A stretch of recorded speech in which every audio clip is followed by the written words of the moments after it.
সমুদ্রে যে প্রথম আড্ডা দিবে, খাবে, যখন ফিরে আসতে থাকবে আল্লাহ পর্দাতে বাইর করে সবার সামনে একটা একটা ছেড়া দিবে। পাকন দিয়ার যুবক তো কয় ডানা কাটা, ঠিক না? জান্নাতের ডানা আলা, ডানা আলা। দুনিয়ার তারে ডানা কাটা কয় কেন জানো? সারাদিন যেটারে মানুষে দেখে ওর আবার ডানা থাকে কেমনে? আর তোমরা কি এমনি দেখো?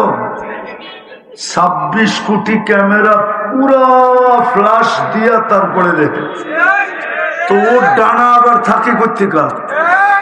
এই জন্যই তো তোমরা ডানা কাটা খাও। জান্নাতেরটা পুরা ডানা আলা, কেউ দেখে নাই, তুমি প্রথম দেখছো। রব্বে কাবার কসম, কোন জিন না, কোন ইনসান না, কোন ফেরেশতা না, কেউ দেখে নাই। আল্লাহ কুদরত দিয়ে বানায় লুকায় রাখছে, বাহির করে খালি তোমার সামনে যুবক ছেড়া দিছে। প্রথম দৃষ্টি তুমি দেখছো, তুমি।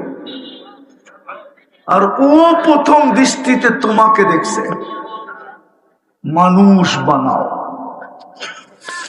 ওই মানুষ বানানোর জন্যই আল্লাহ পাঠাইছিলেন সৃষ্টির সর্দারকে।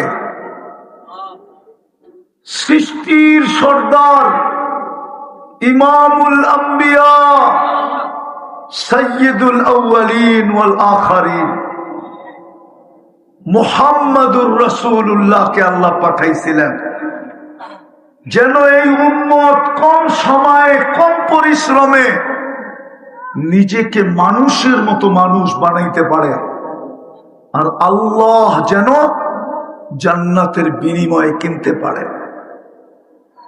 মুহাম্মদুর রাসূলুল্লাহকে এই জন্য পাঠাইছিলেন যে কম সময়, কম পরিশ্রমে।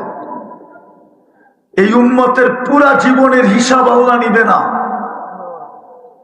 প্রথম 15 বছর নিবে না, যতক্ষণ পর্যন্ত প্রাপ্ত বয়স্ক না হয়। নিষ্পাপের খাতায় লেখা থাকে, ওটার কোনো হিসাব নিবে না। দ্বিতীয়, যতক্ষণ পর্যন্ত ঘুমে থাকে, কলম বিরুদ্ধে যায় না, হিসাব নিবে না। শুধু বাকিটুকের হিসাব নেবে। সময় কম, পরিশ্রম কম। কম পরিশ্রমে যেন মানুষের মতো মানুষ বানাইতে পারে।